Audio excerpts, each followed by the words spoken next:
जय श्री कृष्णा। राधे राधे। तो आज हम रमा एकादशी के महत्व और रमा एकादशी की व्रत कथा सुनेंगे। तो इससे पहले कि हम आगे बढ़ें, आपका स्वागत करते हैं अपने यूट्यूब चैनल ज्ञान गंगा में। तो चलिए सुनते हैं रमा एकादशी का महत्व। धर्मराज युधिष्ठिर कहने लगे कि हे भगवान, मैंने आश्विन शुक्ल एकादशी अर्थात पापांकुंशा एकादशी का सविस्तार वर्णन सुना।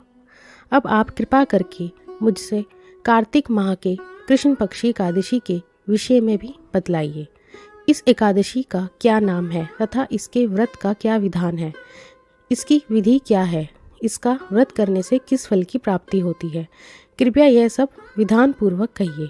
भगवान श्री कृष्ण बोले, कार्तिक माह के कृष्ण पक्ष में दीपावली के 4 दिन पहले आने वाली इस एकादशी को लक्ष्मी जी के नाम पर रमा एकादशी कहा जाता है।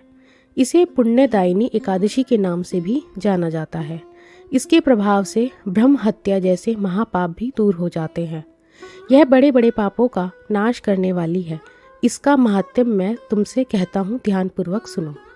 रमा एकादशी व्रत कथा। हे राजन, प्राचीन काल में मुचुकुंद नाम के एक राजा थे। इसकी इंद्र के साथ मित्रता थी और साथ ही यम, कुबेर, वरुण और विभीषण भी उसके मित्र थे। यह राजा बड़ा धर्मात्मा, विष्णु भक्त और न्याय के साथ राज करता था। उस राजा की एक कन्या थी जिसका नाम चंद्रभागा था। उस कन्या का विवाह चंद्रसेन के पुत्र शोभन के साथ हुआ था। एक समय वह शोभन ससुराल आया। उन्हीं दिनों जल्द ही रमा एकादशी भी आने वाली थी। जब व्रत का दिन समीप आ गया तो चंद्रभागा के मन में अत्यंत सोच उत्पन्न हुआ कि मेरे पति अत्यंत दुर्बल हैं और मेरे पिता की आज्ञा अति कठोर है। दशमी को राजा ने ढोल बजवाकर सारे राज्य में यह घोषणा करवा दी कि एकादशी को भोजन नहीं करना चाहिए। ढोल की घोषणा सुनते ही शोभन को अत्यंत चिंता हुई और अपनी पत्नी से कहा कि हे प्रिय, अब क्या करना चाहिए? मैं किसी प्रकार की भी भूख सहन नहीं कर सकूंगा। ऐसा उपाय बतलाओ कि जिससे मेरे प्राण बच सके, अन्यथा मेरे प्राण अवश्य चले जाएंगे। चंद्रभागा कहने लगी कि हे स्वामी, मेरे पिता के राज में एकादशी के दिन कोई भी भोजन नहीं करता। हाथी, घोड़ा, ऊंट, बिल्ली, गौ आदि भी तृण, अन्न, जल आदि ग्रहण नहीं कर सकते। फिर मनुष्य का तो कहना ही क्या है। यदि आप भोजन करना चाहते हैं तो किसी दूसरे स्थान पर चले जाइए, क्योंकि यदि आप यहीं रहना चाहते हैं तो आपको अवश्य व्रत करना पड़ेगा। ऐसा सुनकर शोभन कहने लगा कि हे प्रिय, मैं अवश्य व्रत करूंगा। जो भाग्य में होगा वह देखा जाएगा। इस प्रकार से विचार कर शोभन ने व्रत रख लिया और वह भूख प्यास से अत्यंत पीड़ित होने लगा। जब सूर्य नारायण अस्त हो गए और रात्रि को जागरण का समय आया, जो वैष्णवों को अत्यंत हर्ष देने वाला था, परंतु शोभन के लिए अत्यंत दुखदायी हुआ। प्रातः काल होते शोभन के प्राण निकल गए। तब राजा ने सुगंधित काष्ठ से उसका दाह संस्कार करवाया, परंतु चंद्रभागा ने अपने पिता की आज्ञा से अपने शरीर को दग्ध नहीं किया और शोभन की अंत्येष्टि क्रिया के बाद अपने पिता के घर में ही रहने लगी। रमा एकादशी के प्रभाव से शोभन को मंद्रांचल पर्वत पर धन धान्य से युक्त तथा शत्रुओं से रहित एक सुंदर देवपुर प्राप्त हुआ। वह अत्यंत सुंदर रत्न और वैदुर्य मणि जटित स्वर्ण के खंभों पर निर्मित अनेक प्रकार की स्फटिक मणियों से सुशोभित भवन में बहुमूल्य वस्त्राभूषणों तथा छत्र व चंवर से विभूषित गंधर्व और अप्सराओं से युक्त सिंहासन पर आरूढ़ ऐसा शोभायमान होता था मानो दूसरा इंद्र विराजमान हो। एक समय मुचुकुंद नगर में रहने वाले एक सोम शर्मा नामक ब्राह्मण तीर्थ यात्रा करता हुआ घूमता घूमता उधर जा निकला और उसने शोभन को पहचाना कि यह तो राजा का जमाई शोभन है।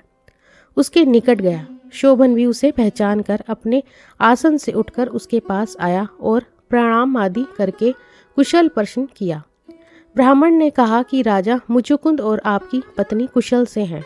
नगर में भी सब प्रकार से कुशल है, परंतु हे राजन, हमें आश्चर्य हो रहा है। आप अपना वृतांत कहिए कि ऐसा सुंदर नगर जो न कभी देखा न सुना, आपको कैसे प्राप्त हुआ। तब शोभन बोला कि कार्तिक कृष्ण की रमा एकादशी का व्रत करने से मुझे यह नगर प्राप्त हुआ।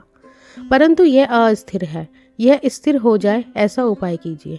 ब्राह्मण कहने लगा कि हे राजन, यह स्थिर क्यों नहीं है और कैसे स्थिर हो सकता है, आप बताइए, फिर मैं अवश्य में वह उपाय करूँगा। मेरी इस बात को आप मिथ्या न समझिए। शोभन ने कहा कि मैंने इस व्रत को श्रद्धा रहित होकर किया है, अतः यह सब कुछ अस्थिर है। यदि आप मुचुकुंद की कन्या चंद्रभागा को यह सब वृतांत कहें तो यह स्थिर हो सकता है। ऐसा सुनकर उस श्रेष्ठ ब्राह्मण ने अपने नगर लौटकर चंद्रभागा से सब वृतांत कह सुनाया। ब्राह्मण के वचन सुनकर चंद्रभागा बड़ी प्रसन्नता से ब्राह्मण से कहने लगी कि हे ब्राह्मण, ये सब बातें आपने प्रत्यक्ष देखी हैं, यह स्वप्न की बातें कह रहे हैं। ब्राह्मण कहने लगा कि हे पुत्री, मैंने महावन में तुम्हारे पति को प्रत्यक्ष देखा है, साथ ही किसी से विजय ना हो ऐसा देवताओं के नगर के समान उनका नगर भी देखा है। उन्होंने यह भी कहा कि यह स्थिर नहीं है, किस प्रकार वह स्थिर रह सके सो उपाय करना चाहिए। चंद्रभागा कहने लगी, हे विप्र, तुम मुझे वहाँ ले चलो, मुझे पतिदेव के दर्शन की तीव्र लालसा है। मैं अपने किए हुए पुण्य से उस नगर को स्थिर बना दूंगी। आप ऐसा कार्य कीजिए जिससे उनका हमारा संयोग हो, क्योंकि वियोगी को मिला देना महान पुण्य है। सोम शर्मा यह बात सुनकर चंद्रभागा को लेकर मंदरांचल पर्वत के समीप वामदेव ऋषि के आश्रम पर गया। वामदेव जी ने सारी बात सुनकर वेद मंत्रों के उच्चारण से चंद्रभागा का अभिषेक कर दिया। तब ऋषि के मंत्र के प्रभाव और एकादशी के व्रत से चंद्रभागा का शरीर दिव्य हो गया और वह दिव्य गति को प्राप्त हुई। इसके बाद बड़ी प्रसन्नता के साथ अपने पति के निकट गई। अपनी प्रिय पत्नी को आते देखकर शोभन अति प्रसन्न हुआ और उसे बुलाकर अपनी बाईं तरफ बिठा लिया। चंद्रभागा कहने लगी, हे प्राणनाथ, आप मेरे पुण्य को ग्रहण कीजिए। अपने पिता के घर जब मैं 8 वर्ष की थी तब से विधि पूर्वक एकादशी के व्रत को श्रद्धा पूर्वक करती आ रही हूँ। इस पुण्य के प्रताप से आपका यह नगर स्थिर हो जाएगा तथा समस्त कर्मों से युक्त होकर प्रलय के अंत तक रहेगा। इस प्रकार चंद्रभागा ने दिव्य आभूषणों और वस्त्रों से सुसज्जित होकर अपने पति के साथ आनंद पूर्वक रहने लगी।